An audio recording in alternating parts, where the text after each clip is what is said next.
The night sky stretched endlessly above me as I drove down the empty mountain road, my headlights cutting through the darkness. It was supposed to be just another boring night shift at the ranger station, but fate had other plans. I never imagined that a simple drive would change my life forever. The first sign that something was wrong came when a brilliant blue light streaked across the sky, leaving a trail of sparks in its wake. My heart raced as I watched it disappear behind the tree line, followed by a thunderous crash that echoed through the valley. In all my years as a park ranger, I'd seen plenty of meteors, but this was different. I pulled over and grabbed my emergency kit, following the fading glow through the dense forest. The crisp autumn air filled my lungs as I climbed over fallen logs and pushed through thick undergrowth. After what felt like hours, I emerged into a small clearing and froze in my tracks. There, in a shallow crater, lay something that definitely wasn't a meteor. The metallic object was about the size of a small car, its surface covered in strange symbols that seemed to pulse with a faint blue light. But what caught my attention was the figure lying motionless beside it. At first glance, she looked almost human. Almost. Her skin had a subtle silvery sheen, and her hair seemed to shimmer with colors that shouldn't exist in nature. She was hurt, that much was clear from the way she clutched her side. Everything I knew about first contact protocols and potential risks flew out the window when I heard her groan in pain. I approached carefully, my hands raised to show I meant no harm. Her eyes fluttered open, revealing irises that looked like swirling galaxies. The fear in them was all too human. "It's okay," I said softly. "I'm here to help." She spoke in a language I'd never heard before, but her tone conveyed gratitude. As I helped her sit up, I noticed the temperature around us dropping rapidly. Whatever her ship was, it was damaged, and the strange energy it emitted was becoming unstable. We needed to move fast. I helped her to her feet, supporting her weight as we hurried away from the crash site. Just as we reached the tree line, a pulse of energy erupted behind us, and the ship disappeared in a flash of light, leaving only a scorched patch of earth behind. Back in my cabin, I tended to her wounds using my first aid kit. She watched me with those mesmerizing eyes, and I couldn't shake the feeling that she was studying me just as intently. Through gestures and drawings, we managed basic communication. Her name was impossible for me to pronounce, but the way she touched her chest and made a sound like wind chimes stuck with me. Days turned into weeks as she recovered, hidden away in my remote cabin. She learned English with incredible speed, and I learned that she was a scout from a civilization far beyond our understanding. But what I didn't expect was how human she could be. Her curiosity about everything from coffee to classic rock. Her laugh when I told terrible jokes. The way she looked at the stars with such longing. One evening, as we sat on my porch watching the sunset, she turned to me with those galaxy eyes. "Your people fear the unknown," she said softly. "Yet you helped me without hesitation.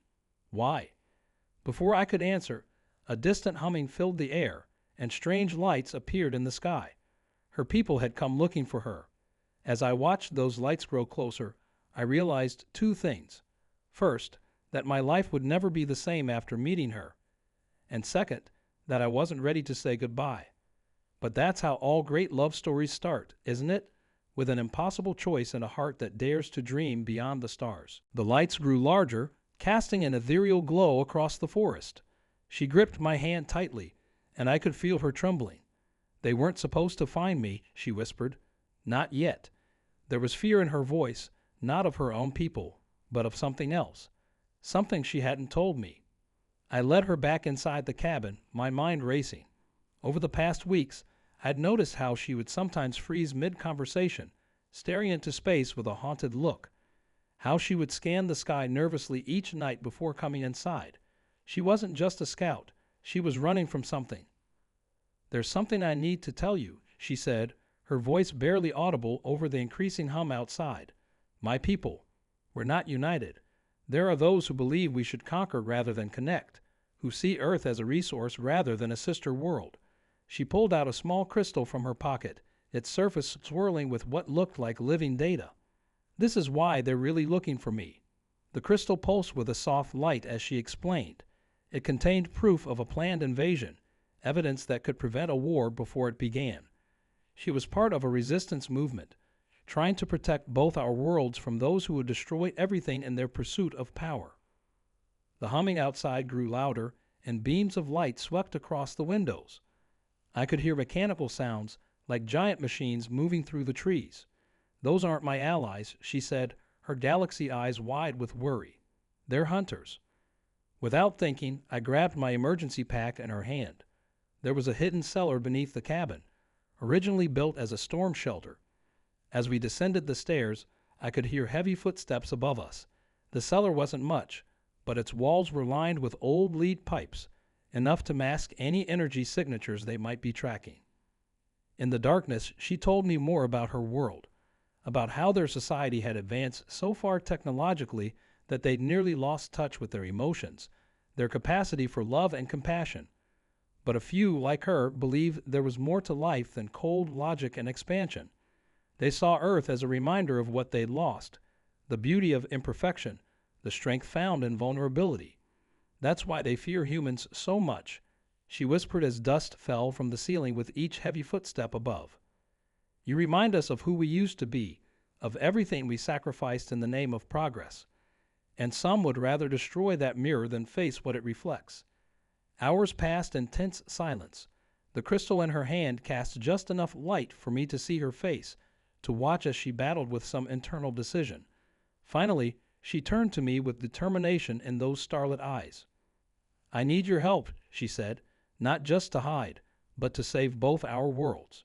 My allies are coming, but they won't reach Earth for another 3 days. Until then, we need to keep this crystal safe and find a way to broadcast its message to both our peoples."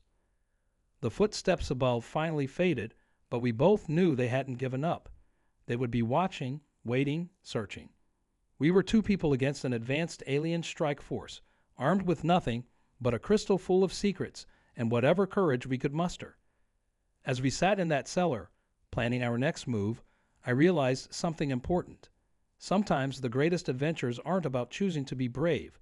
They're about choosing to do what's right, even when every logical part of your brain is screaming at you to run the other way.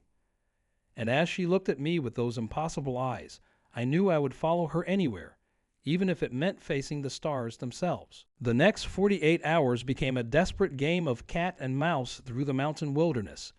We moved only at night, using my knowledge of the forest's hidden paths and caves to stay one step ahead of our pursuers. During the day, we hid in abandoned mine shafts, where the mineral deposits helped mask our presence from their scanners. She taught me to recognize their surveillance drones, nearly invisible to the naked eye, but betrayed by the way they disturbed the air around them. I showed her how to move silently through the underbrush, how to use the natural world to our advantage. Together, we were neither fully human nor alien, but something in between, stronger for our differences. The crystal grew more active with each passing hour.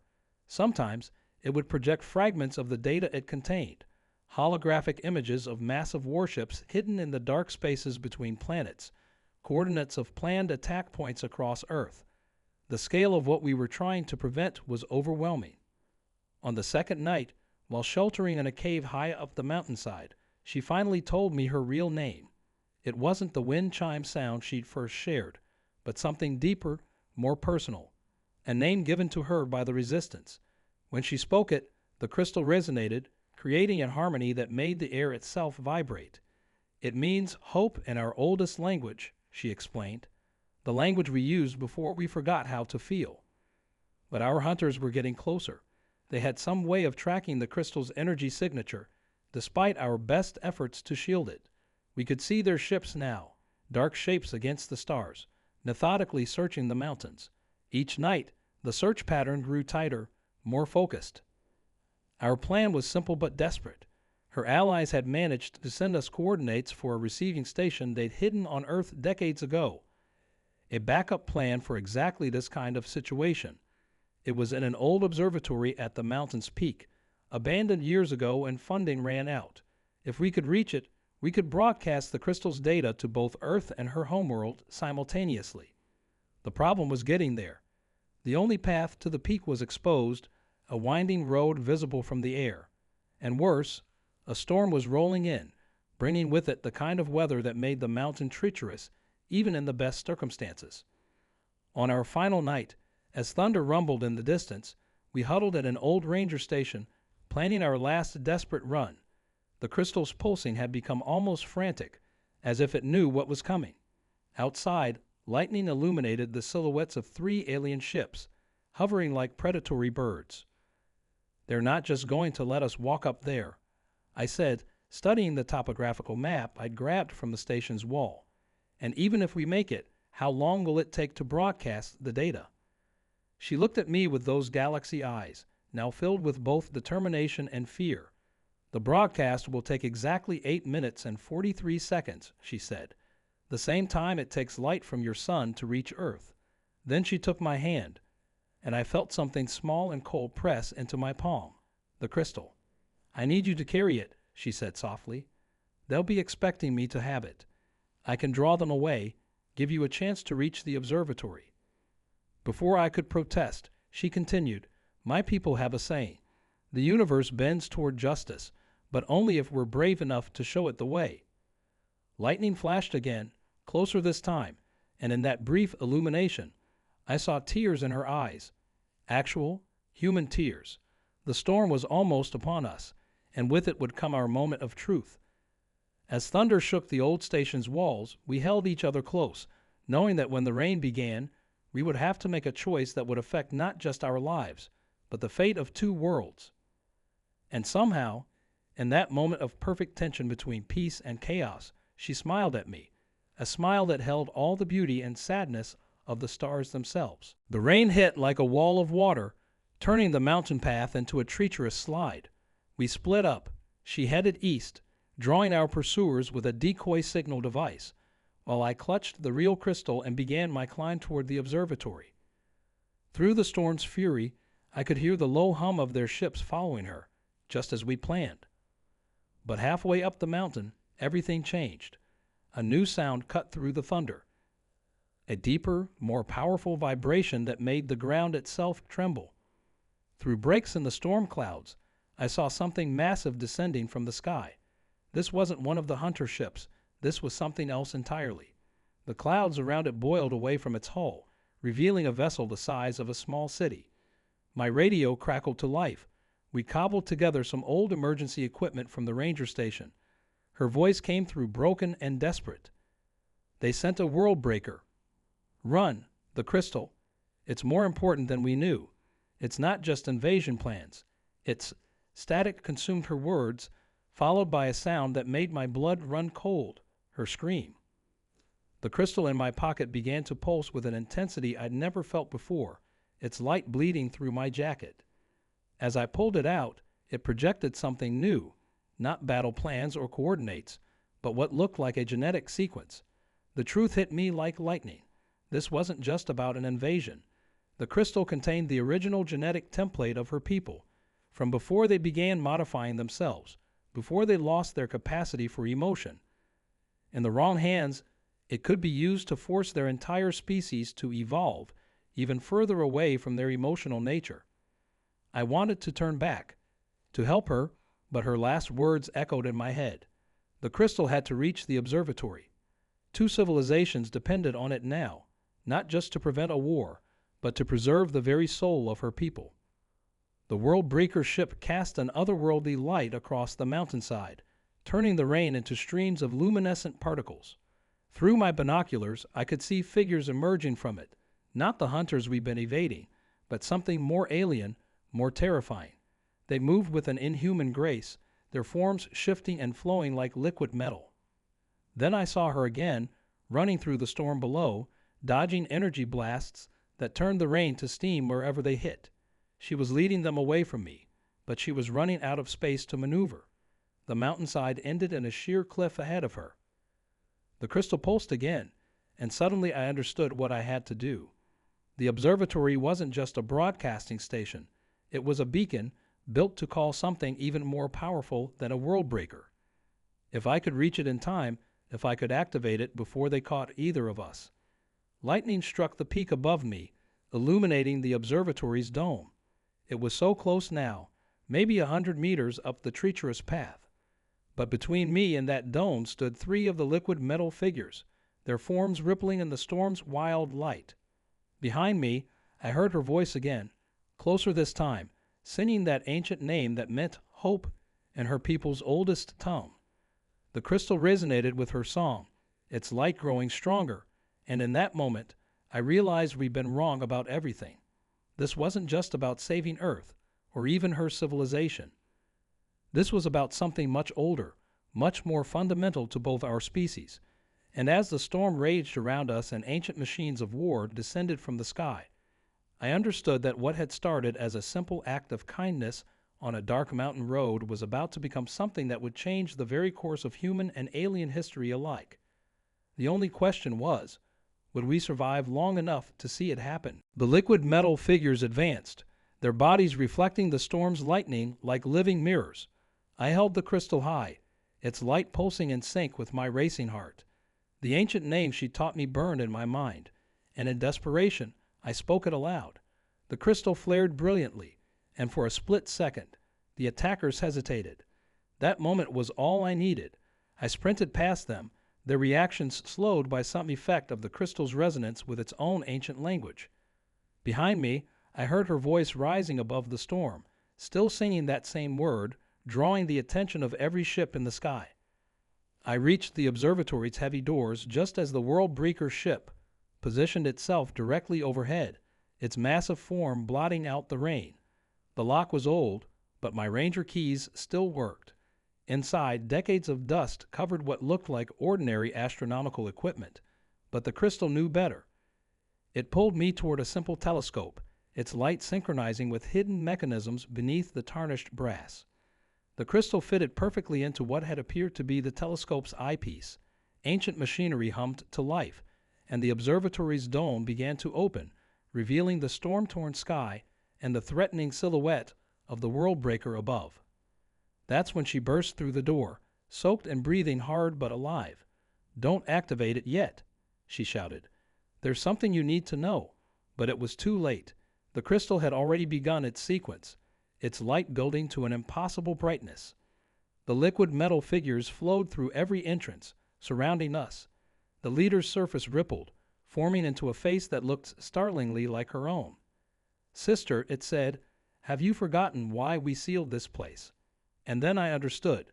The observatory wasn't just a beacon. It was a key, and the crystal wasn't just carrying data. Together, they were a call to the original architects of both our civilizations. "They're our creators," she said softly, touching my arm, "and they left us both here, human and her kind alike, as an experiment in evolution. This beacon will bring them back." The crystal's light reached its peak, shooting upward through the open dome. The world-breaker ship tried to interrupt the beam, but was too late. The signal had been sent, and the response was immediate. The storm clouds above parted, not from wind, but from the arrival of something that defied description, a ship that seemed to be made of light itself. But instead of the creators we expected, a familiar face appeared in the observatory. Another version of her, but older, wiser. The experiment was never about evolution, this other her said. It was about choice, about whether two different species could choose to save each other, could learn to love despite their differences. The liquid metal figures bowed, their hostility evaporating. They weren't warriors at all, but guardians, waiting to see if we would pass this test that had been millennia in the making. The crystal's light gentled, and in its glow, I saw tears on both versions of her face, the one I'd saved, and the one who had apparently been watching over both our species all along. "You chose to help her," the older version said to me, "not because of duty or advantage, but out of simple kindness. And you," she turned to her younger self, "chose to trust him with everything, including your heart. In doing so, you've proven that both humanity and your people are ready for the next step." The crystal floated from its mount, splitting into thousands of glowing shards that spread across the Earth's sky like new stars. Each shard carried the truth about both our species, and the love that proved we were ready to join the greater galaxy not as conquerors or subjects, but as equals. As the older version faded away, the younger one, my one, took my hand. "So," she said with that starlight smile I'd fallen in love with, "ready for our next impossible adventure." Looking at her, I realized that sometimes the greatest discoveries aren't found in the stars above, but in the connections we make along the way. And as the first light of dawn broke through the dissipating storm, I knew that our story wasn't ending. It was just beginning. Above us, the galaxy waited, full of mysteries and wonders. But the greatest wonder of all was right here, in the simple fact that love could bridge the gap between the stars themselves. The months that followed changed everything, not just for us, but for both our worlds. The crystal shards became known as the Starbridge Network, connecting Earth and her homeworld in ways no one had imagined possible. Scientists from both species worked together, sharing knowledge and culture, learning from each other's strengths and weaknesses. The resistance movement she'd been part of transformed into a cultural exchange program. Those who had once been hunters became the most eager students of human emotion, rediscovering their own capacity for feelings they'd thought lost forever. The liquid metal guardians remained as watchers, but now they served as protectors of the growing bond between our peoples. I kept my job as a park ranger, but my territory expanded slightly, to include monitoring one of the first joint human-alien nature preserves. She stayed with me, becoming an ambassador between our species. Together, we watched as the first wave of cultural exchange brought alien artists to Earth, where they learned about music and dance, while human scientists visited her world to study technology that seemed like magic. The older version of her appeared occasionally, not to guide or direct, but simply to observe and smile at what we'd accomplished. The real test, she told us, hadn't been about proving ourselves worthy of some cosmic brotherhood. It had been about proving that love could evolve naturally between different species, creating something entirely new and beautiful. Our cabin in the mountains became a quiet sanctuary away from the rapid changes sweeping both worlds. On clear nights, we'd sit on the porch where we'd first watched the stars together, but now we could point to specific ones and name the civilizations that awaited us there. The universe, we learned, was far more diverse and interconnected than either of our species had imagined. One evening, as we watched a sunset that painted the sky in colors that seemed to bridge our two worlds, she turned to me with those galaxy eyes that still took my breath away. "Do you ever regret it?" she asked. "That night you stopped to help a stranger and got pulled into an intergalactic adventure." I thought about everything that had happened, the fear, the chase, the revelation of ancient truths. But mostly, I thought about how a simple act of kindness had opened up not just the stars, but my heart to possibilities I never could have imagined. "The only thing I regret," I said, taking her hand, "is that I can't go back and do it all over again just to experience falling in love with you for the first time." She smiled that starlight smile, and above us, the first evening stars began to appear, along with the gentle glow of ships coming and going from Earth, carrying dreams and possibilities between our worlds. The crystal shards in orbit caught the last rays of sun, creating a spectacular light show that humans would eventually name the Love's Aurora. As darkness settled over the mountain, I realized that our story would be told and retold across both our worlds, not because it was about aliens or cosmic secrets or ancient tests, but because it was about the simplest and most powerful force in any universe, the ability to look at someone completely different from yourself and choose to care, to help, to love. The mountain road where it all began became a popular spot for young couples from both species, all hoping to find their own impossible love story. But we knew the real magic wasn't in the place or even in the extraordinary circumstances that brought us together. It was in the choice we made that night, and every night since, to see past our differences and find the starlight in each other's eyes. After all, the greatest adventures aren't about the destinations they lead us to, but about who we choose to share the journey with. And sometimes, if you're very lucky, that journey takes you beyond the stars themselves.